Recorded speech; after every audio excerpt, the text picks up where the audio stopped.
Hello everyone, good morning और जय श्री राम। और आप सब कैसे हैं? आई होप, आशा करती है आप सभी बहुत ही अच्छे होंगे।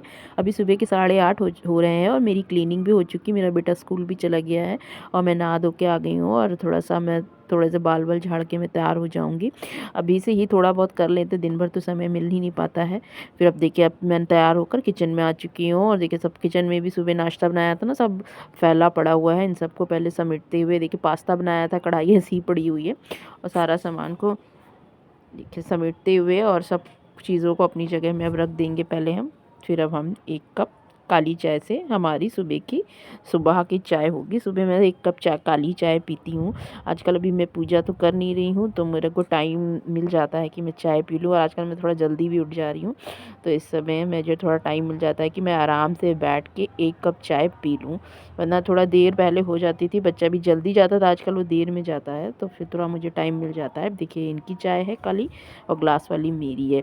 अब काली चाय के साथ ही मैं एक लड्डू भी खा लूँगी, जो सर्दियों के होते हैं। खाली पेट में इसे खाना चाहिए। मैं दूध तो पीती नहीं होती, इसलिए मैं चाय के संग ही खा लेती हूँ कि ठंडे पानी के संग तो इसे खाया नहीं जाता है। इसके बाद पानी नहीं पिया जाता, तो इसके साथ गर्म चीज़ खाई जाती है। तो मैं इसको खाकर और इसके ही साथ मैं काली चाय को पी लेती हूँ। अब मैं आराम से बैठ के पहले चाय पी लूँगी, फिर उसके बाद ही मैं नाश्ता बनाऊँगी। अब थोड़ी देर मैं आराम से चाय पी लूँगी। अब चाय वाय पीकर मैं किचन में आ चुकी हूँ। अब हमने दाल भर के पराठा बनाया, जो रात की बची हुई दाल होती है उसको आटे में डाल के, और उसमें हरी धनिया, हरी मिर्ची, अजवाइन, हींग, नमक, थोड़ा सा गरम मसाला, इन सबको डाल के सान के मैंने पराठा बनाया। और चटनी के साथ ये देखिए मेरा पराठा और चाय है। अब नाश्ता करने के बाद अब दिन के काम के लिए हम जुट गए हैं। ये देखिए, ठंडक के जो सारे कपड़े थे ना, वो मैंने निकाल लिए हैं। जो गर्मी के कपड़े थे, हाफ स्लीव्स के कपड़े थे, उन सबको मैं पैक करके रख दूँगी, क्योंकि अब तो अच्छी खासी ठंड पड़ने लगी थी। पहले तो कॉटन के कपड़ों में ही काम चल जा रहा था, पर अब नहीं चल पा रहा है। तो मैं सारे कपड़ों को आज मैं जितने भी कॉटन के कपड़े या वैसे पतले कपड़े, उन सबको हटा के जो भी वूलन कपड़े हैं वो निकाल लूँगी। मेरे पास जगह कम है, तो इस मारे मुझे बहुत ही ज़्यादा अरेंजमेंट करना पड़ता है, कपड़ों को अंदर रखना, बाहर निकालना, क्योंकि जगह कम है। अब ज़्यादा अलमारियाँ भी नहीं ले सकते। एक कमरे में कितनी ही अलमारियाँ रखेंगे, 2 तो रखी ही हुई हैं, और एक दीवान है वो भी पूरा भरा हुआ है। तो इसी तरह के मुझे करना पड़ता है। जो भी गर्मी के कपड़े होते हैं, पहले उनको दीवान में लगाना पड़ता है, फिर ठंडे कपड़ों को निकाल के फिर उसको अलमारी में सेट कर लेते हैं। अधिकतर जैकेट तो हम दीवान में ही रखते हैं, वहीं से निकाल के पहनते हैं, क्योंकि बहुत ज़्यादा बाहर जगह भी नहीं है। तो इस तरह मैंने अपने गर्म सूट भी निकाल ली हैं, उन सबको अलमारी में सेट कर दिए। और कॉटन के जो भी पतले सूट थे उन सबको मैंने रख दिए। अपने बेटे के भी सारे कपड़े मैंने निकाल के इन सबको अलमारियों में सेट कर देंगे। जो भी कॉटन के कपड़े थे, एक थैले में डालकर मैंने पैक करके रख दिए एक ही जगह में, कि गर्मी आने पर आराम से मिल जाए। वरना फिर एक कपड़ा उधर हो जाता है, तो मिलता भी नहीं है। अब चलिए, दीवान का देखिए, मेरा गद्दा भी इस तरह फट चुका है, इसको भी सही करना है। अब दीवान के इसमें भी इसको भी हम सेट कर लेते हैं। अब इनका भी सामान को जो भी है निकाल देंगे। अभी चादर वादर भी सब ऐसे ही भर दी हुई थी। इधर मैं 15 दिन थी नहीं अपने घर में, मैं अपने मैके गई हुई थी, तो सब उथुल पुथुल पड़ा हुआ था किसी तरह से सब। तभी मैंने ध्यान नहीं दिया। अब थोड़ा समेटना है, बहुत ही ज़्यादा उथुल पुथुल हो गया था। अब सारे सामान को मैं सोफ़े के कवर अवर थे जो दिवाली में लगाए थे, वो भी सब ऐसे ही पड़े हुए थे। उन सबको भी एक पैकेट में सेट करके रख दूँगी एक ही जगह में, और इसी दीवान में साइड में लगा दूँगी। अभी थोड़ा-सा दीवान खाली हो जाएँगे, क्योंकि सारे ठंड के कपड़े बाहर निकल जाएँगे, तो इसी में ही कुशन कवर अवर हम सेट कर देंगे। अभी देखिए, इनकी हाफ स्लीव्स की सारी टी-शर्टें थी, इन सबको भी एक कुशन कवर है ना पुराना, तो इसी में सबको डालकर मैं रख दूँगी, जिससे कि एक ही जगह पे रहेंगे, समय पे मिल भी जाएँगे। वरना फिर गर्मी में जब ढूँढो तो एक मिलते हैं, कुछ कपड़े ऐसे ही पड़े ही रह जाते हैं, उनको पहनना ही नहीं हो पाता, क्योंकि वो मिलते ही नहीं हैं। अब इसको भी एक कपड़े से ऊपर से मैं ढक दूँगी, इसको ढककर मैं इस तरह ढक दूँगी। और जो भी मैंने कपड़े निकाले हैं उन सबको मैं अलमारी में, स्वेटर वेटर जो भी निकाले हैं उन सबको अलमारियों में मैं सेट कर दूँगी। देखिए, जैकेट वैकेट भी इसकी निकाल दी बेटे की, उन सबको मैं अलमारी में सेट कर दूँगी। ठंडक में बहुत दिक्कत होती, कपड़े बहुत ज़्यादा हो जाते हैं, रखने की कहीं जगह ही नहीं हो पाती है, दिन भर कपड़े ही समेटते रह जाओ। अब इधर भी सब ऐसे भरा हुआ था, जो भी मैंने थैले वैले में कपड़े सेट करे थे, चादर वादर, सब इसको मैं दीवान में ही डाल दूँगी, इसमें ही डालकर इनको सेट कर दूँगी। अब इसी तरह अरेंजमेंट करना पड़ता है कम जगहों में, क्या करें। तो इस तरह से इसको सेट करके अब मैं थोड़ा-सा बेडशीट भी सही कर लूँगी। ये देखिए, ये कट्टीज़ के कपड़े नहीं, पैंट शर्ट के कपड़े बहुत मिले थे शादियों में, हम लोग अभी तक पड़े हुए थे। अभी एक शादी में हमें जाना है, तो इन्हीं में से ही हम एक निकाल के देने के लिए मैंने निकाल लिया है। अब बेडशीट को भी मैं अच्छे से सही कर दूँगी। बेडशीट को सही वही कर लेंगे, फिर इसके बाद थोड़ा-सा अब कल मैंने कपड़े धोए थे ऐसे कुर्सी में रखे हुए थे, अब इन सबको भी फ़ोल्ड करके इनकी जगहों में रख देंगे।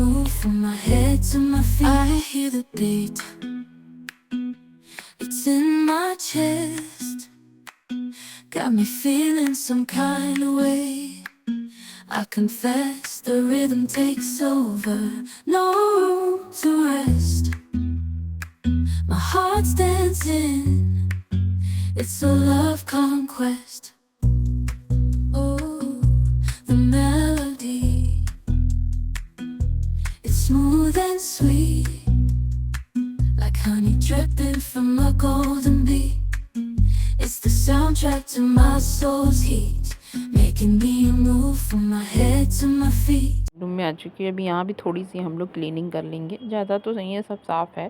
अब देखिए कंप्यूटर टेबल मेरे बेडरूम में था तो हम लोगों ने ड्राइंग रूम में इसको सेट कर दिया कि वहाँ जगह थोड़ी सी कमी हो रही थी। और अब मैं किचन में आ चुकी हूँ। किचन में भी देखिए सारा सामान ऐसे ही हो रखा है, सब यूज़ कर के ऐसे ही भर रखा। अब इसको सब चीज़ों को मैं सेट कर दूँगी। अब सब चीज़ को सेट करके नाश्ता पानी तो हो चुका है। दिन के लंच में हमें ज़्यादा कुछ बनाना नहीं है।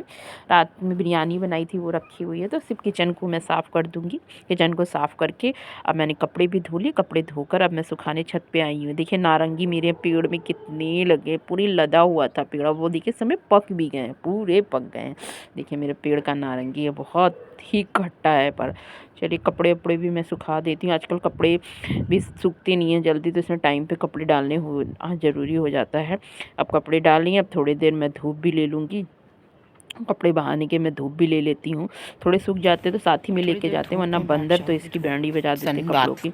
अब देखिए नारंगी है ये मेरे पेड़ का, बहुत सब कह रहे थे पेड़ फेंक दो, इसमें नारंगी नहीं निकलेंगे, पर बहुत सालों के बाद बहुत नारंगी निकले और सारे पक भी गए हैं। देखिए अब चलिए इसको खाते हैं। ये देखिए कितने छोटे छोटे से हैं, पर खट्टे इतने ज़्यादा हैं कि मैं क्या बताऊँ, एक खाएंगे तो आपकी हालत ही ख़राब हो जाएगी। देखिए और बीज देखिए कितने बड़े बड़े हैं, नारंगी छोटे छोटे बीज इतने बड़े बड़े।